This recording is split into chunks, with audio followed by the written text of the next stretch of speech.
finding and attracting great customers and finding and attracting great employees to take care of those customers. If you can do those two functions, you can make piles and piles of money. Welcome to the Freedom Point Real Estate Podcast, where we talk about creating more time freedom through passive real estate investing. Passive investing in real estate challenges conventional investment wisdom. We are passionate about learning and sharing resources with others who are ready to transform their investing mindset. Quick disclaimer as always, I am not a CPA, I am not an attorney or a financial advisor. This is not financial advice, not telling you or anyone else what to do. The views and opinions expressed in these podcasts are provided for education and informational purposes only and are not necessarily the views of my employer, ADP. I'm glad you're here. Now let's dig in.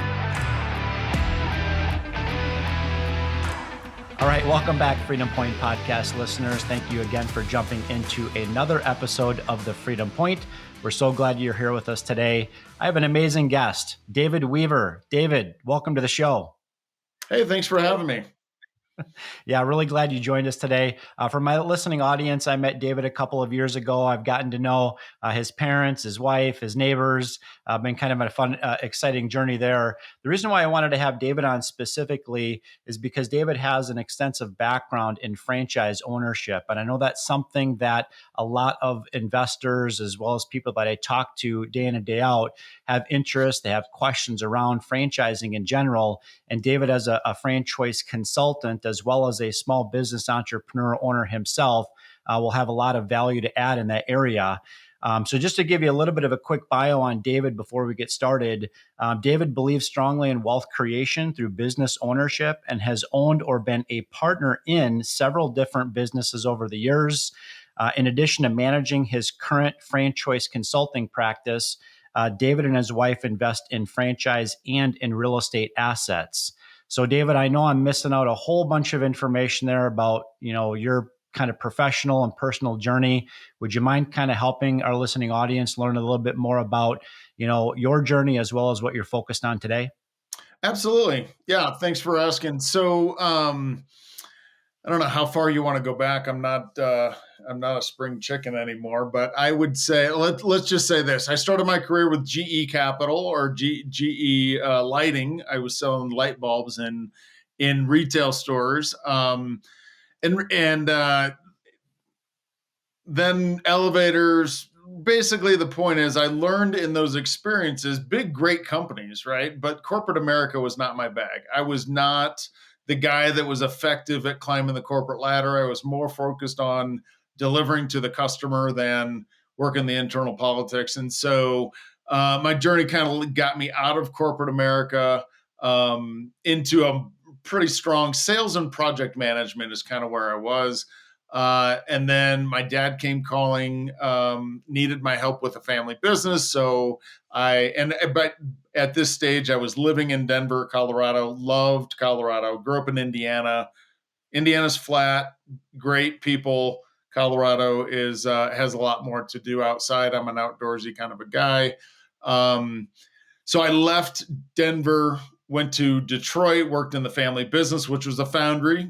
I grew up in a manufacturing company, so we made car parts, essentially melting metal into castings, machine shops, that kind of thing. And so I came back, worked in the family business. This is 2000 to 2004, and really realized a couple of things.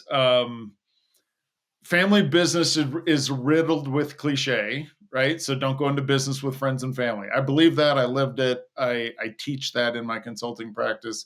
And also, like, if you don't want to raise your kids in Detroit, don't live in Detroit. Like, get to where you want to, pick what you want your life to look like and go start making that happen.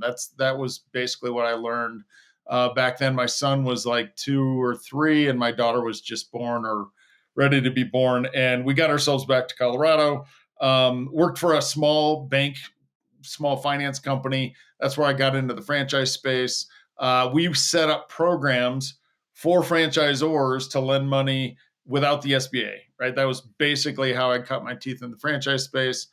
The meltdown of 2008, 2009 in the financial space, basically our bank cut our line of credit in half.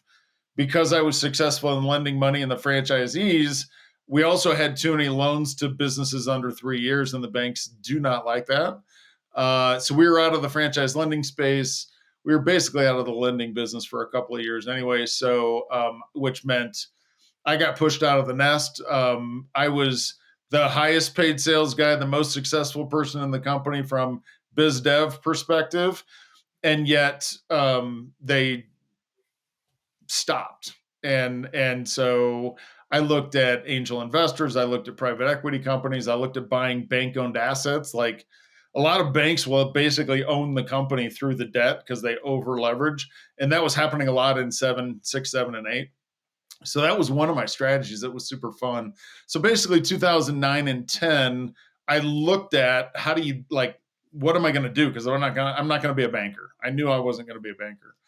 And then I also had a lot of these franchise relationships. And so I had all these people asking me, we need to be a VP of sales because franchising is counter-cyclical. When the economy is really good, franchising is okay, it's good. But when, the economy is really, really bad, layoffs go up and people buy franchises, right? And so we were kind of right in that lull. And that's how I somehow in there, I found FranChoice, which is on the business development side or the franchisee recruiting side, but not franchise sales. And that appealed to me because it was business ownership, do your own thing. So that's kind of how I got here. And since then, I've invested in franchise brands, non-franchise businesses, and franchise businesses. I coach people today on what are the right questions you need to be asking franchisors. It's important to me that you talk to franchise owners and verify what the sales guy's telling you is actually true. And you really know your numbers. My finance background really helps that. So, I just want to make sure that candidates are becoming educated in the buying decision because business ownership has got a lot of moving parts, right?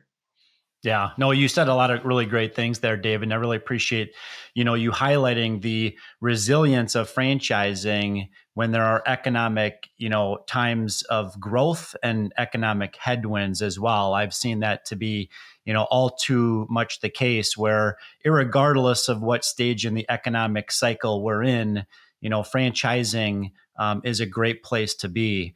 One of the things that I know that about you is that you have been involved in 7 different businesses. How do you assess business opportunity before deciding to invest or to become a partner in that business? That's a really good question. And if I look at all the different stuff that I've been invested in, they're kind of different reasons, right? And so I think the most succinct way to answer your question, Jeremy, is like I decide ahead of time why I'm doing something. And one of the things I do in my consulting practice is pull out the drivers out of my candidate. Like, why would you want to invest in a business in the first place? So, for example, the worst investment I ever got into was I was a partner in a bar on Denver University's campus, right? So buying a bar, and this was back in 2008. So an industry segment that does really well in a recession are liquor stores and bars, right? Like they are not a business that you well, don't want to put judgment on there. Philosophically, it's a good financial investment in down economy. And so that was why we were doing that. That is when we invested in that particular business. The reason it was the worst investment is I learned that owning a bar is not my bag, first of all. And most importantly is I learned do not let somebody else underwrite your investment. And that's exactly what I did back then. I had a business partner. He was a food and restaurant guy. He says, "Hey, I got this deal." And I was a finance guy back then, right? So I was kind of he needed help on the finance side and understanding the numbers and managing that side of the business. But he was a people and restaurant guy, right? And he basically was like, "Hey, I got a really good deal here. We should do this together." And 45 days later, the deal blew up, right? It was not a good deal. And because some of the fundamentals of that business model were not well thought through. Like, if we can't take over the landlord lease, we don't really own the business. That was the key problem there is the landlord wasn't going to let us take over the landlord lease. And so again, didn't I could go on and on about that, but Yeah, yeah, no. the net is you either learn or you either win or you learn, right? You never, I don't like to use the word lose. So I learned a lot of different things. I learned a lot of different things in the foundry business too. So I think that's the key to investing in businesses or being an entrepreneur in general. Is it's not about winning and losing as much. It's not about making money or losing money as much. If you're focused on what can you gain out of this, what are you going to learn? And sometimes you make money, and sometimes you learn about people. Sometimes you learn about financial, strategies, taxes, whatever. Um, if you're focused on learning, you're going to have a lot more fun as an entrepreneur and an investor than if you're focused on money, right? Yeah, I totally agree with you. I tell it to people all the time. It's like when you're looking at different options to invest or not to invest, sometimes I think people have a tendency to overanalyze, right? They get this analysis paralysis. They get educated, but they just don't take the action steps necessary. And I'm a firm believer that we learn through action steps, right? But the real learning doesn't happen in a textbook, right? The real learning doesn't happen because you have a mentor or because you learned by some speaker that attended a conference. The real learning happens when we start taking those action steps and we start putting in the reps.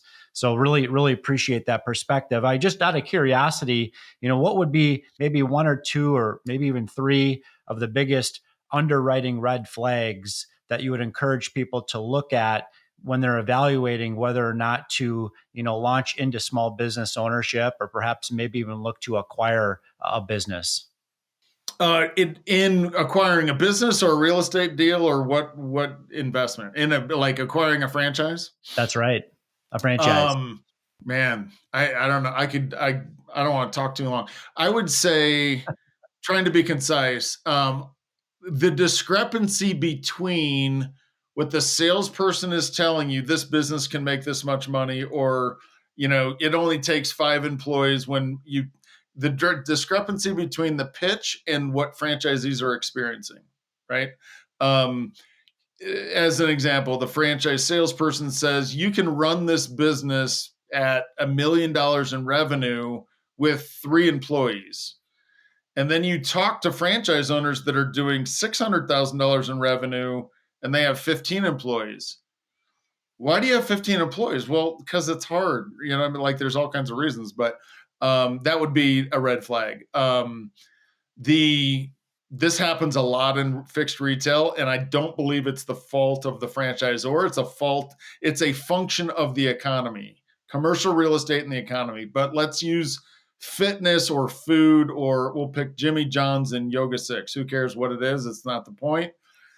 Brick and mortar investment, the cost to get those things open can change significantly in a pretty short period of time based upon landlord rents and landlord TI dollars and all kinds of different factors, right? And so if their item 7 says it's going to cost $350,000 to get open, how much did it actually cost you, Jeremy, to get your store open? And it might be like 700. Whoa, that's not my budget. My budget's not 700, it's 400, right?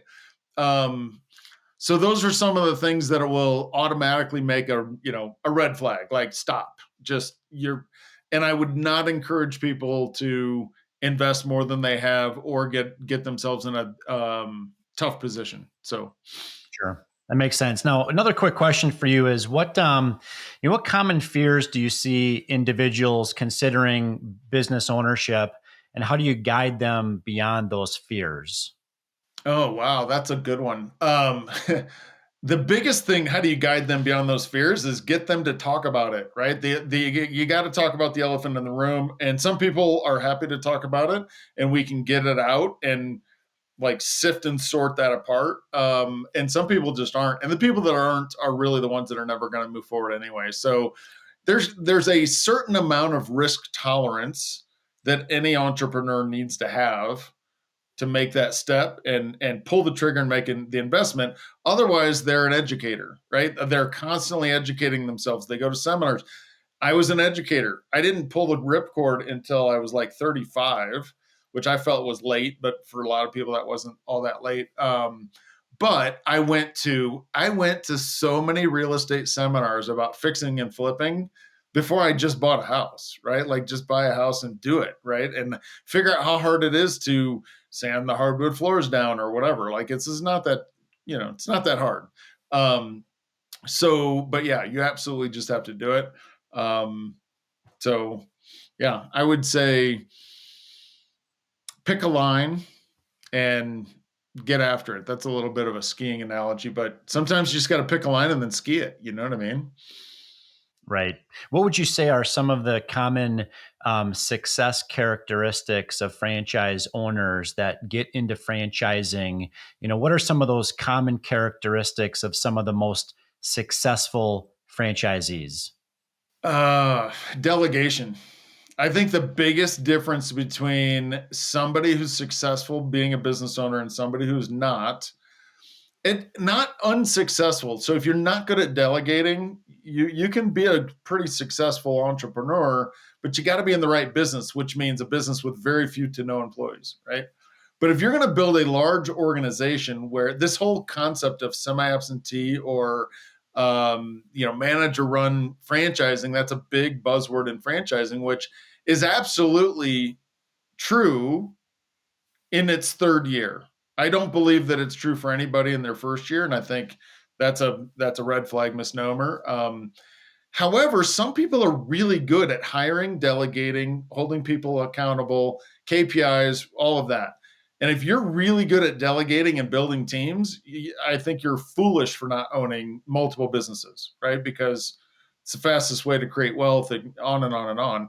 And that's a trick. A lot of people are not good at that thing.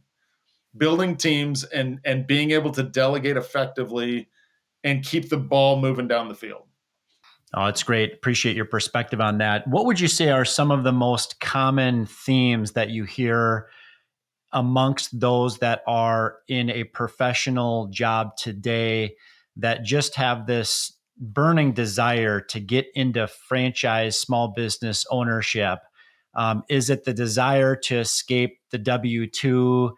Is it the desire to escape the corporate rat race? Is it just that all of a sudden they got into their 30s, 40s, or 50s and determined that they have this entrepreneurial itch that they just want to scratch at? What are some of those kind of main themes that you see in busy professionals, I'll call them, that want to get into business ownership?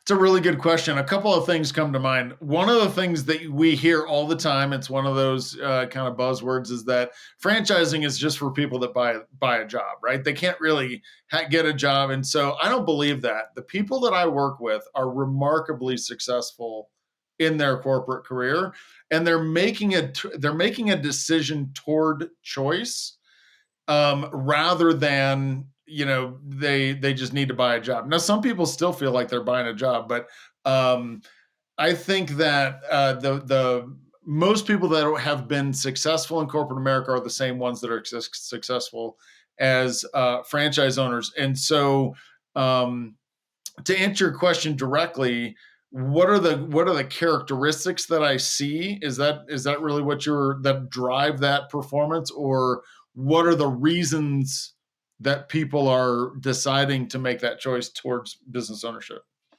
Yeah, it's really more the reasons, right? I mean, I see a lot of people that, I call them corporate refugees. Okay. So I Okay. see a lot of people in a corporate role and, maybe they're working their way up the ladder or trying to, get to that next, rung in the ladder, or maybe they're, successful salespeople and, they're grinding out their quota, year after year after year. And they're doing that to fulfill somebody else's dreams, right? But really, Absolutely. at the end of the day, they want to start fulfilling their own dreams, right? So it's just kind of what are the themes that you typically see from people that decide to have a consultation call with you to learn more about small business franchise ownership? That's a really good question. So, really, I would say kind of three buckets. The first one is this is a person that has been living with Sunday afternoon dread. They just aren't ready to get back at it on Monday, et cetera, right? And that can show up in the form of, like a project manager for a software company, or maybe it's a manufacturing company, whatever. And it's just the grind of the corporate politics and that they're just really, really over it personally. And so they want a new chapter, and they want to control that a little bit better. I've been talking to a lot of people in tech lately, and this is, again, different industries have cyclical ups and downs.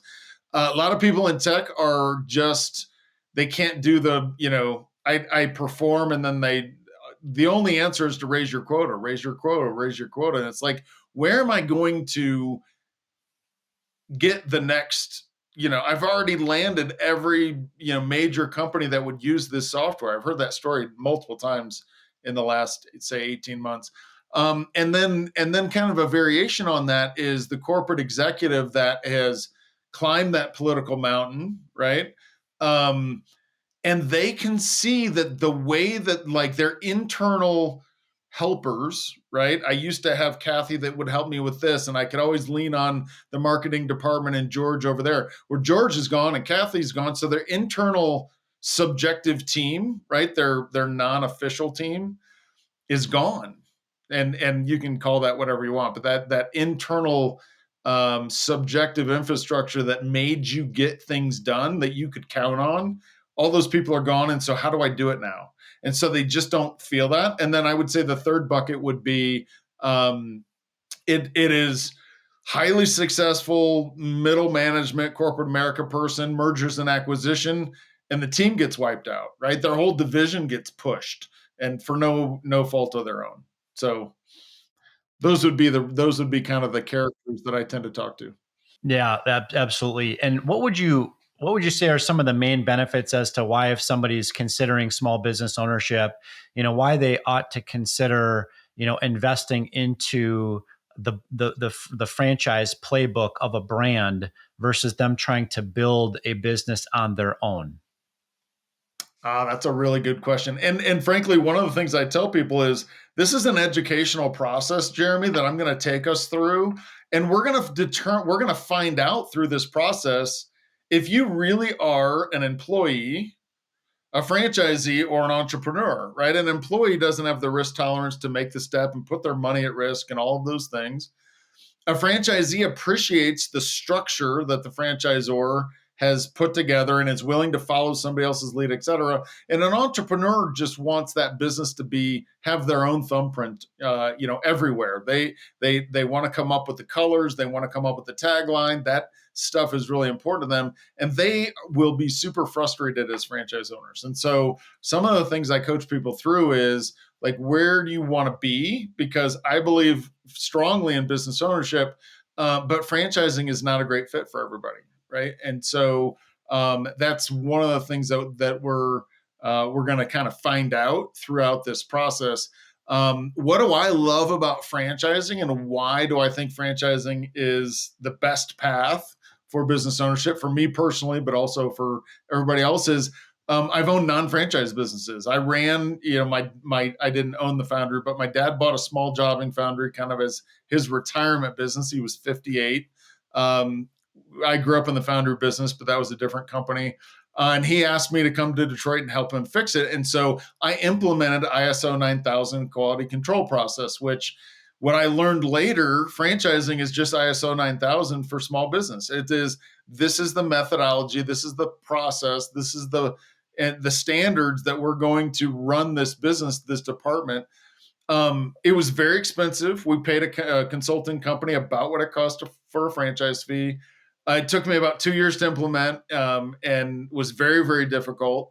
And so, if you can have that handed to you, you're cutting the learning curve, and you're just getting to speed to ramp up, speed to cash flow, speed to scalability is just faster in franchising than in a business that you own yourself. And some people are like, well, franchising is expensive. I'm like, compared to what, man? Try to do all that by yourself. It costs the same, right? Or Yeah. more. It takes longer, right?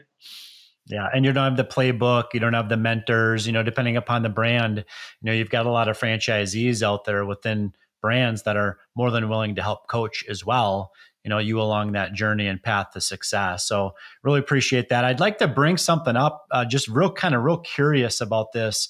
And that is this topic of moonlighting. Okay. So the question is really kind of twofold.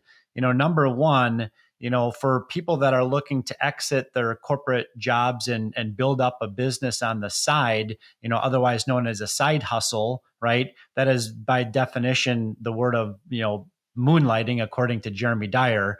So my question would really be, and that is, depending upon the brand, do people really have enough disposable time or discretionary time in their lives to manage building out a franchise business while maintaining a corporate W 2 job?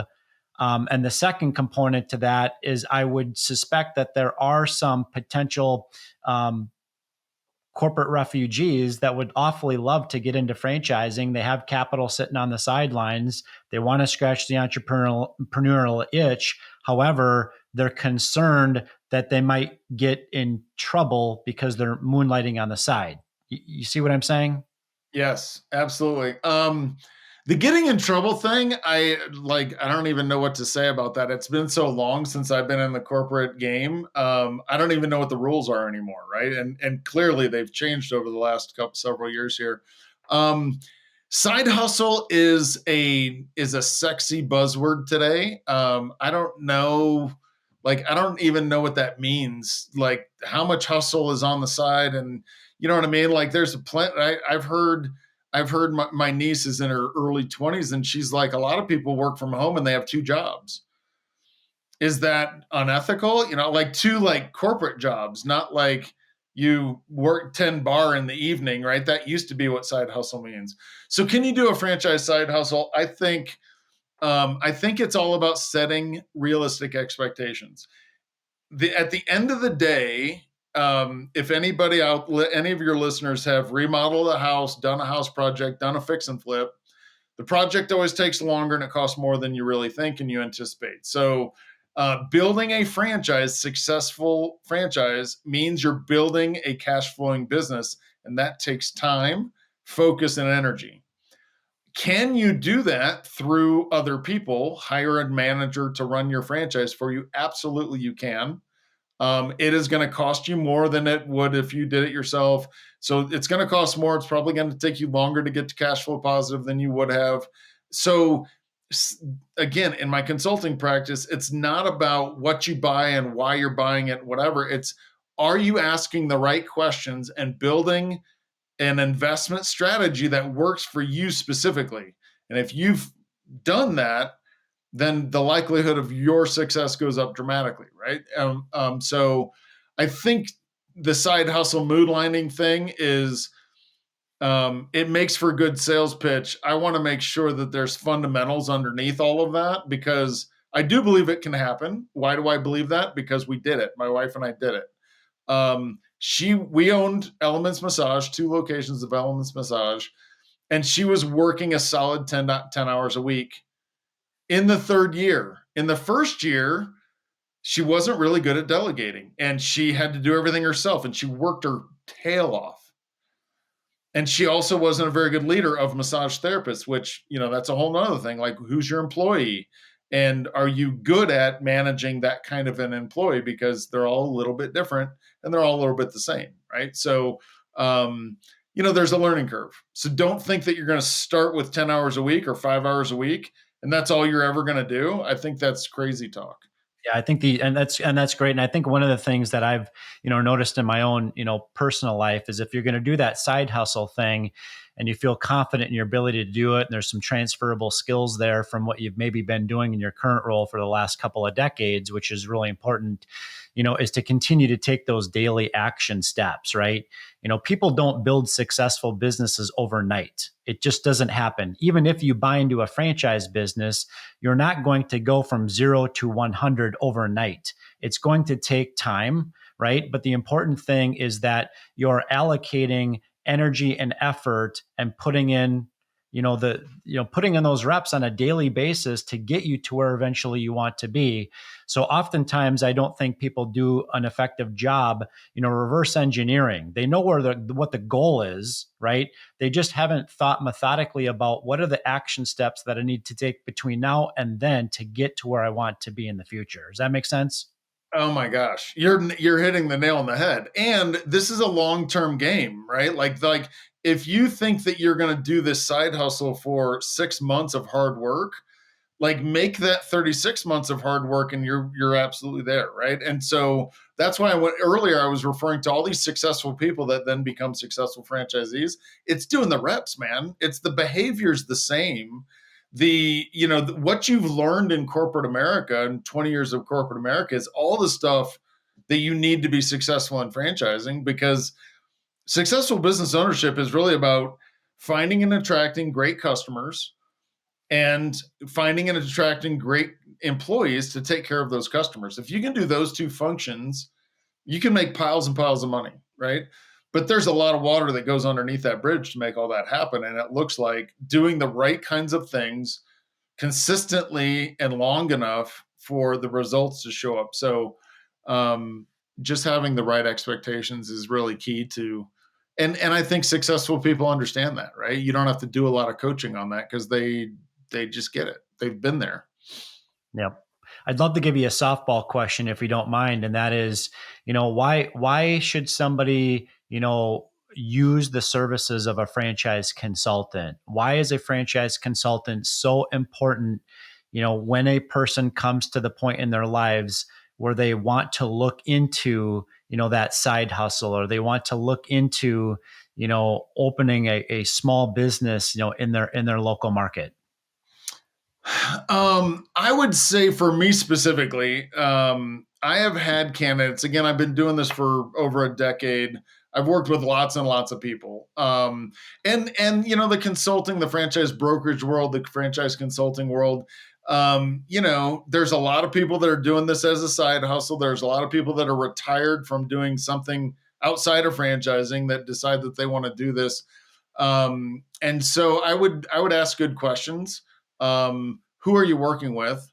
I'm full-time in franchise consulting, full-time in investing in real estate and franchises. I don't do real estate deals on top of franchise deals until I met you and started doing the syndicated real estate. I do that on top of other things because I don't have to do very much.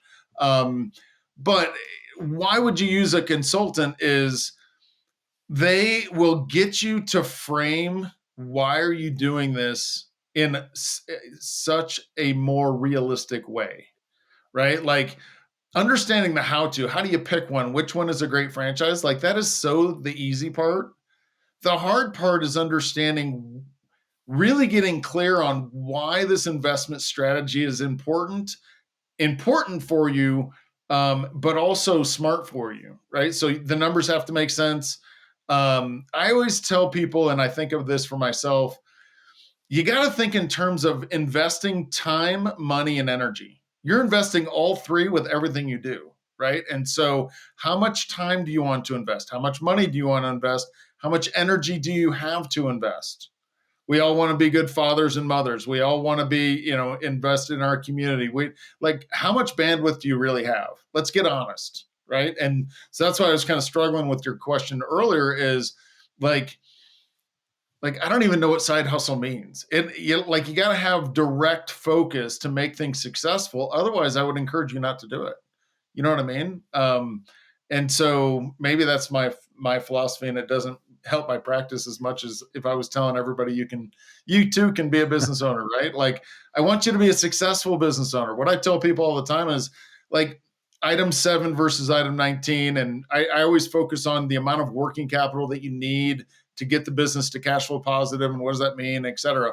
This is why I tell people, nobody wants to open a Subway. They want to own a Subway that makes money every month, right?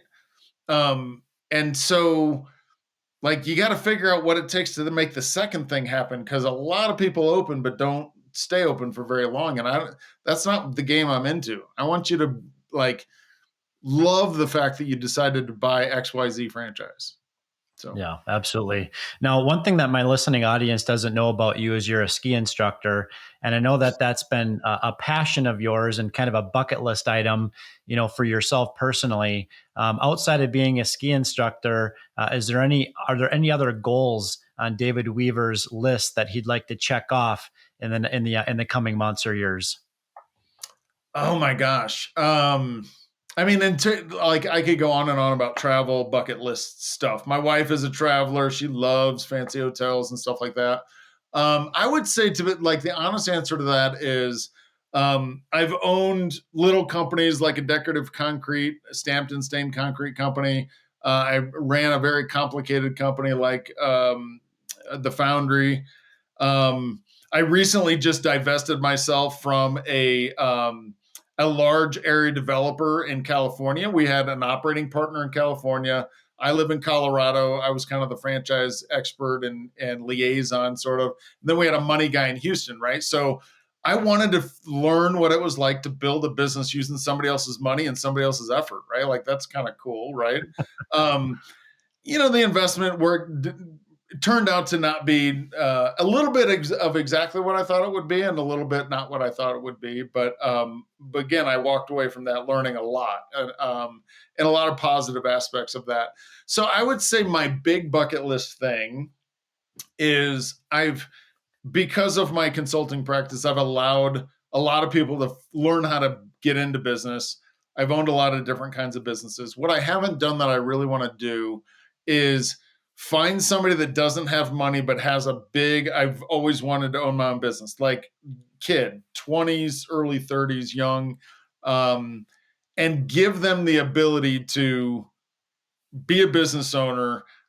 I put up the money, I do the coaching. Most likely it's going to be a franchise, and let them just build that business and coach them into that. And then for the sole purpose of them buying me out and owning it on their own. Like so whatever that takes, 3 years, 5 years, 7 years.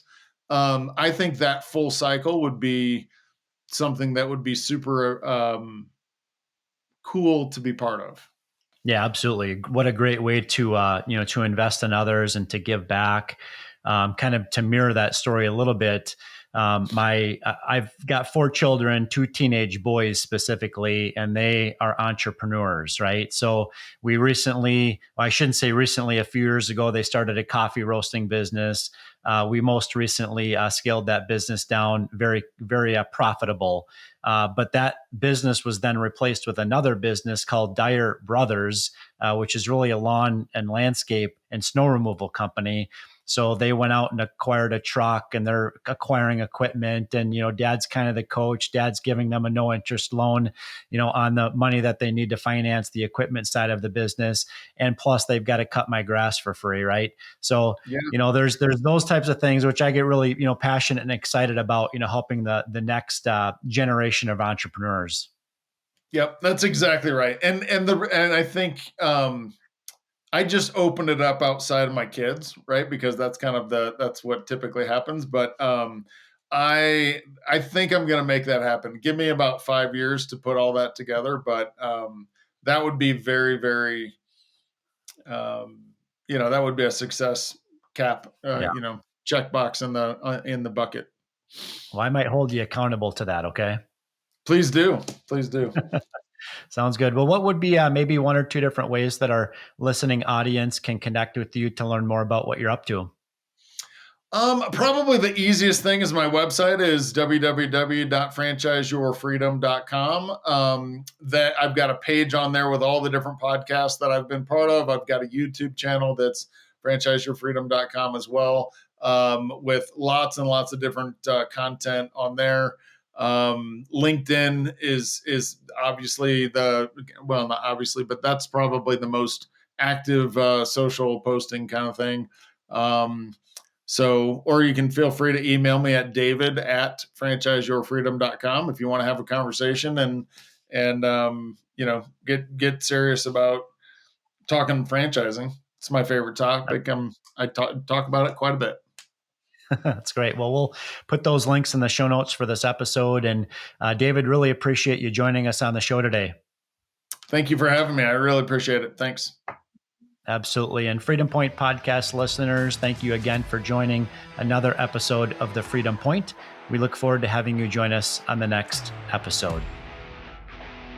Thank you for hanging out with us today and for listening to the Freedom Point podcast, powered by Starting Point Capital. This show is for entertainment purposes only. Nothing said on this show should be considered financial advice. Before making any financial decision, please consult with a professional. This show is copyrighted by the Freedom Point podcast. Written permissions must be granted before syndication or rebroadcasting. If you're interested in connecting, you can find contact information at startingpointcapital.com.